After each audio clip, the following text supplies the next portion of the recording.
Hey guys, welcome back to Sparks and Recreation. Today, I invite you to join us.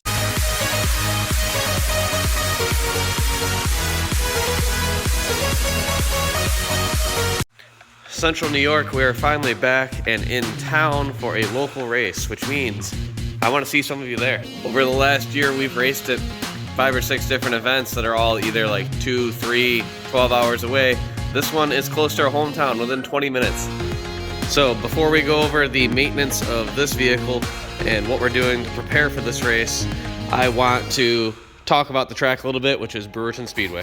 Brewerton Speedway is a 1/3 mile clay dirt track in the shape of a D, which is kind of unique to a lot of the tracks around here. The backstretch, you have to basically turn the entire time. This is taking place October 15th. Gates open at around 3. Racing for this event starts at 4 o'clock. We're going 200 laps for $2,000. All right, now that we've talked about the event, let's go over what happened to the car, what we're doing to the car, and some of the preventative maintenance that we're doing to try to make it so we can last 200 laps. In the last race at Brewerton, I only completed 70 laps, got pinched between 2 cars, broke my CV shaft, pushed the frame of the car over, and that car was totaled. Doesn't look bad from here. It's toast, even. It's pushed back into the fender there. The whole thing's fine. Yeah, the whole thing. What are we gonna do to make it so this one survives another race? First off, we did an air filter because we got so much clay in this thing is ridiculous. Check out the intake. No wonder it was down on power. So much clay. We did the first oil change this car's probably had in 10,000 miles because it was completely black. I just bought some bolts to redo my roof sail, hopefully with some bigger, this time 5/8 bolts instead of 1/2 inch. We got this pushed in the rest of the way so hopefully it doesn't catch the tire. And we have a set of struts, both left and right, coming to get rid of this crazy camber and toe. So, let's get into it.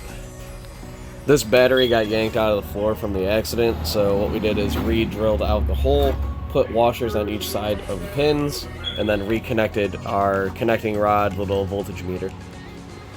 It is much tighter now.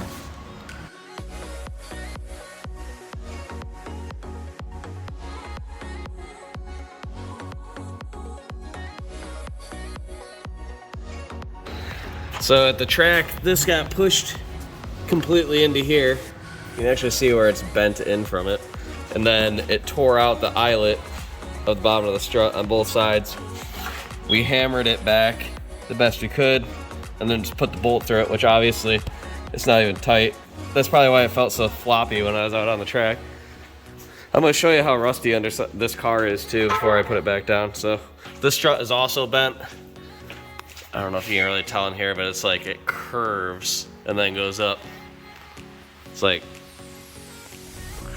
which is giving us some weird camber on this side too. The motor mount pulled through. Luckily, that don't really matter.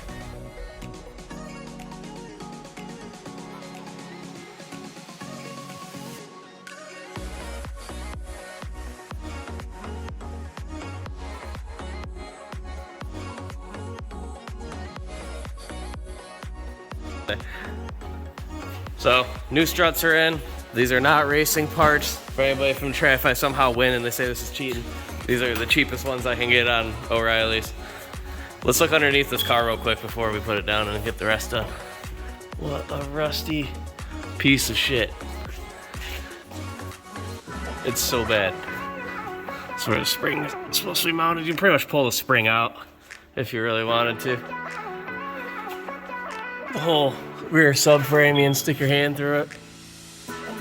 Alright, well, now we know why it doesn't weigh anything and it's kind of fast.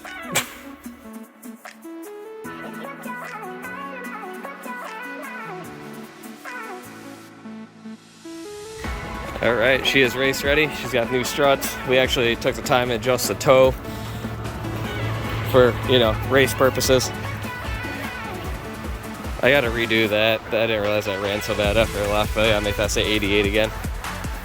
Here she is. We'll see you guys at Brewerton Speedway. Get in the pits is $35. Gates open at 2. The actual racing starts at 4, and it's $15 for anybody 18 and over. Under 18 is free as long as you come in with an adult.